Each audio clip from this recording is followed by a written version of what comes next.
আওয়ামী লীগের রাজনীতি মিথ্যার উপর দাঁড়িয়ে রাজনীতি করার অভ্যাস। শেখ মুজিবুর রহমান টেলিগ্রাম বার্তার মাধ্যমে যে একটা মিথ্যা ঘোষণার দাবিদার তার কন্যা শেখ হাসিনা, এবং সেটা সংবিধানের তফসিলে সন্নিবেশিত করার জন্য পঞ্চদশ সংশোধনীতে যে সংযোজন করলেন সেটা আমরা চ্যালেঞ্জ করেছি। পঞ্চদশ সংশোধনী অ্যাজ এ হোল চ্যালেঞ্জ করেছি, কারণ আওয়ামী লীগের রাজনীতি মিথ্যার উপর দাঁড়িয়ে রাজনীতি করার অভ্যাস।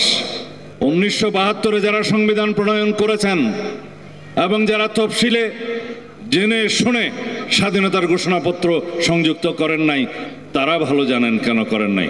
1975 সালের 7ই নভেম্বর বাংলাদেশের অরক্ষিত স্বাধীনতাকে রক্ষা করে এই দেশের স্বাধীনতার সার্বভৌমত্বকে অস্তিত্ব দিয়ে বাংলাদেশের অস্তিত্বকে টিকিয়ে রাখার কৃতিত্ব শহীদ রাষ্ট্রপতি জিয়াউর রহমানের।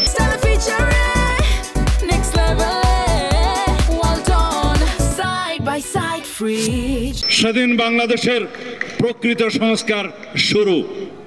এখন যে সংস্কারের কথা আমরা বলছি, আমাকে দেখলেই লোকে সংস্কার বলে, আমি বলছি সেই সংস্কারের শুরু হচ্ছে 1975 সালের 7ই নভেম্বর থেকে।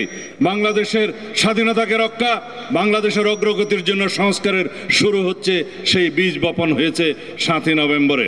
বাংলাদেশের যত সংস্কার হয়েছে তার সমস্ত সংস্কার, তার সমস্ত গণতান্ত্রিক সংস্কার, সাংবিধানিক সংস্কার, দেশের সমৃদ্ধি উন্নয়ন, এগুলো বিএনপি, শহীদ রাষ্ট্রপতি জিয়াউর রহমান, দেশনেত্রী বেগম খালেদা জিয়া এবং সর্বশেষ বাংলাদেশের ফ্যাসিস্ট বিদায়ের যে আন্দোলন, সেই আন্দোলনের সফলতা জনাব তারেক রহমানের হাত দিয়ে হয়েছে।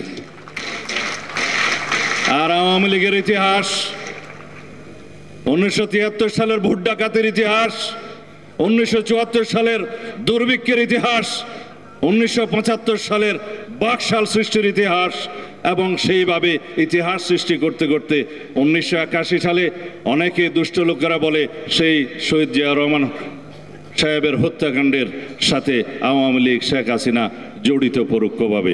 তারপরের ইতিহাস, 1982 সালে হোসেন মোহাম্মদ এরশাদের সামরিক শাসনের সাথে আওয়ামী লীগের একটা যোগসূত্র ছিল। তারা বলেছিলেন কেউ কেউ, তারা অখুশি হন নাই, উই আর নট আনহ্যাপি বলেছিল, সেটাই ইতিহাস।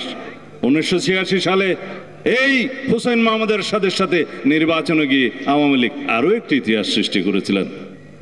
এইভাবে তারা ইতিহাস সৃষ্টি করতে করতে 2007 সালে 111 মঈনুদ্দিন ফখরুদ্দিনের সাথে একই সাথে যোগ সাজসে বাংলাদেশের গণতন্ত্রের 12টা বাজিয়ে দিলেন। তারপরে ষড়যন্ত্রের শুরু, সেই ষড়যন্ত্র শেষ হতে 2024 পর্যন্ত আমাদের অপেক্ষা করতে হয়েছে। সেই 24 সালের 2014, 2018 এবং 2024 সালের আমিডামি নির্বাচন পর্যন্ত এগুলো সব আওয়ামী লীগের ইতিহাস। সুতরাং বাংলাদেশের যত দুর্ঘটনা হয়েছে, গণতন্ত্রের বিনাশ হয়েছে, বাংলাদেশের সর্বনাশ হয়েছে, তার সকল ইতিহাসের সাথে আওয়ামী লীগ জড়িত। আর 2024 সালে বাংলাদেশের মানুষ, এদেশের ছাত্র জনতা এবং শহীদ রাষ্ট্রপতি জিয়াউর রহমানের সুযোগ্য উত্তরসূরি ফ্যাসিবাদ বিরোধী গণতান্ত্রিক আন্দোলনের সর্বোচ্চ নেতৃত্ব জনাব তারেক রহমানের নেতৃত্বের মধ্য দিয়ে বাংলাদেশ মুক্ত হয়েছে।